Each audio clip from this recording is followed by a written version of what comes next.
আসসালামু আলাইকুম। Prepaid smart card হারিয়ে গেলে কি করবেন?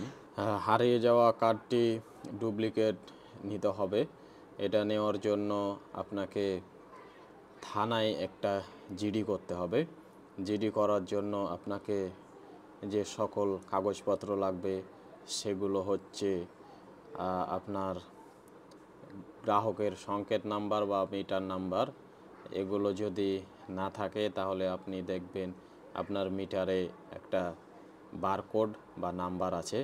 আপনি ওখানে গিয়ে নাম্বারটা নেবেন এবং ছবি তুলে নেবেন, সাথে এনআইডি কার্ড নিয়ে আপনি থানায় একটি জিডি করবেন।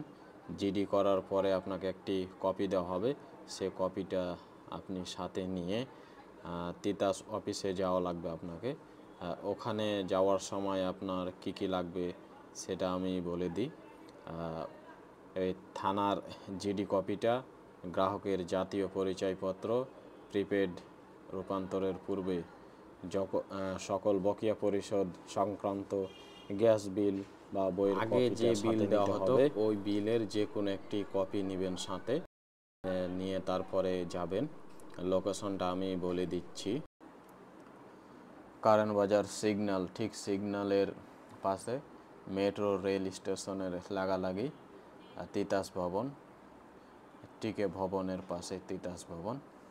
এই ভবনের লিফটের 12তে উঠতে হবে। লিফটের 12তে নামার পরে হাতের বাম সাইডেই এই যে মহিলাটা দেখতে পাচ্ছেন, এই পাশে একটি মেশিন আছে, টোকেন মেশিন। ওই টোকেন মেশিনে আপনি একটি টোকেন নিয়ে বসার পরে আপনাকে ভিতর থেকে ডাকা হবে। ভিতরে গিয়ে আপনি কাগজপত্র দিবেন। তার কিছুক্ষণ পরেই আপনাকে সব চেক করার পরে ঠিকঠাক থাকলে আপনাকে 10-20 মিনিটের মধ্যে আপনাকে কাগজ দিয়ে দিবে।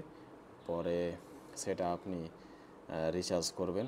রিচার্জ করা বাবদ, ডুপ্লিকেট বাবদ 1000 টাকা, আর যা রিচার্জ করবেন তা। এরপরে আপনি ফোনে একটা নাম্বার দিবে, যে স্ক্রিনে যে নাম্বারটা দেখলেন এই নাম্বারে কল দিয়ে অ্যাক্টিভ করে নেবেন। পরে এই যে বাটনটা 4 বার টিপবেন। 4 বার টিপার পরে কার্ডটা ধরবেন।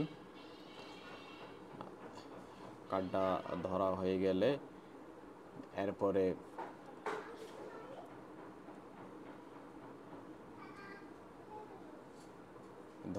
ধরার পরে কিছুক্ষণ পর ছাড়বেন। এরপর আবার 2 বার চাপ দিবেন। 2 বার চাপ দেওয়ার পরে আবার কার্ডটি ধরবেন। কার্ডটি ধরার পরে আপনার টাকা রিচার্জ হয়ে যাবে। ধন্যবাদ। ভিডিওটি দেখে যদি আপনার একটু উপকার হয় তাহলে অবশ্যই সাবস্ক্রাইব করবেন এবং লাইক, কমেন্ট, শেয়ার করবেন।